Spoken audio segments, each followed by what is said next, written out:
What is going on, my friends? My name is Pyro, and today I have another trading tip for you guys.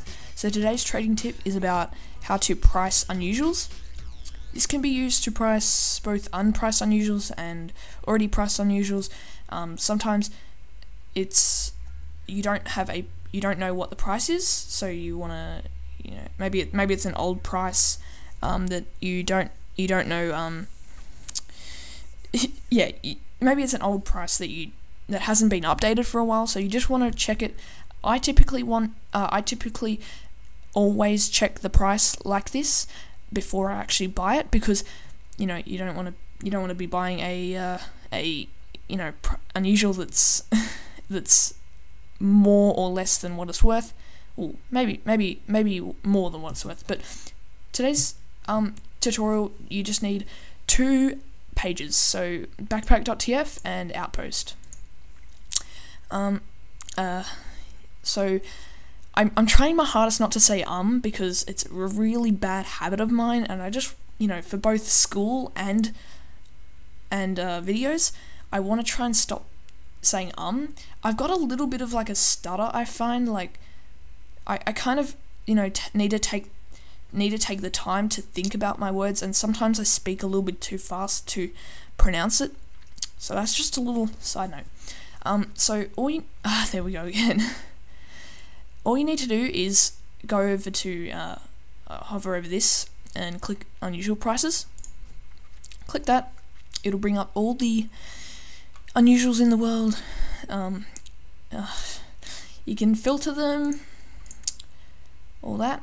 I'm just gonna go Demoman, just for the hell, and Hustler's Hallmark. So here we can see all the unusuals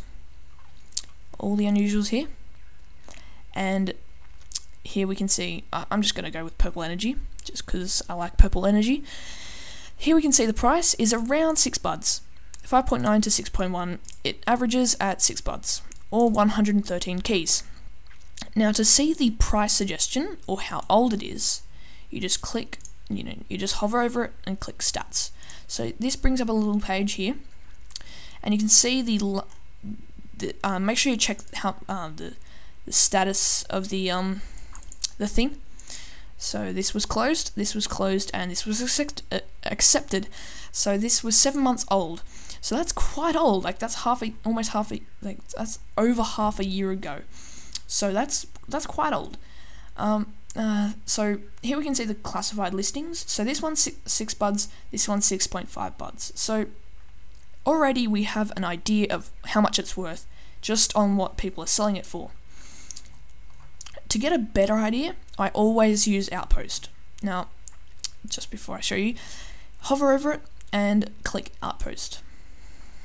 Now, usually when you're in desktop view, like on normal Chrome or whatever you use, this will work. So this will, if you hover over it and click Outpost, it's always going to search it automatically, and it'll bring up the search results. But because Steam is retarded, Steam Viewer, I think it uses Internet Explorer and it doesn't have like the right plugins or whatever, it is retarded and doesn't search it for you. So we got to do it manually if you're using Shift Tab View in Steam or in a game. So you just type in a short word that you know is going to work for the hat, or whatever hat you're using, whatever hat you want in price track, you put in here, and you find the effect, purple energy. So there we go, purple rim around it, and click search. So here we can see all the people who are selling the unusual. So I like to open every single one of them. I know it might be a bit tedious, but it's what you gotta do. And basically, yeah, so already here we have BO and CO. Now you might be wondering, what the hell does that mean? BO means buyout, or buying offer, or bought offer. There's lots of different variants of ways to say it. I find buyout just makes sense to me. It's up to you. CO means current offer or closest offer. I think closest offer is probably more, I don't know, I just say current offer. I know a lot of people who say closest offer. closest offer makes pretty much sense. It's basically the closest offer to his buyout. So this is the amount of money that if you paid, you would automatically get the hat, and he doesn't actually have an offer yet, but this would be what the closest to that is. Usually people want more in unusuals, so that's that. That's why it's more expensive. So that's that done. It doesn't actually have any offers, but already we have 6.5 buds. Here we have 9 buds. Now, what a lot of people do is they put the buyout a lot higher than what the unusual is actually worth. Now, this is just to stop lowballing. Sometimes it works, sometimes it doesn't.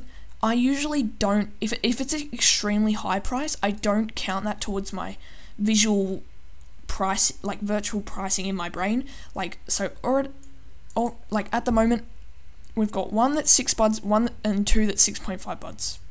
So, the 9 bud one just doesn't really make sense. I don't think he's gonna get 9 buds, but maybe he will, I don't know. So that's that one. This one is buyout of 6 buds, and he has some preferences of what unusuals he likes. And you can always make sure you see the offers that he's getting, and sort of also price that towards it. So that's that one. This one doesn't actually have a thingo, but you can see some of his offers if you want. This one doesn't also, and this one is 6.5 buds as well. So already we have around 6 to 6.5 bud range. So that's pretty much it. So someone decided that they would interrupt me. Don't worry, I took care of them. They're dead. Just kidding. So that's pretty much it. I don't think I've left anything out. Other than you can basically use the same technique on unpriced unusuals. So like sort of robo unusuals. Basically you can do the same thing and maybe try and get something out of them. But that's pretty much it, guys. I hope you enjoyed. I hope you learned something. Leave a comment in the comment section of what tutorial or trading tip I should do for next week or the week after or whatever, whenever I get around to making one. But I hope you learned something, and if you did, leave a like, and don't forget to subscribe for more TF2 content, TF2 trading content, and I hope you enjoyed. Thanks for watching, guys. See ya.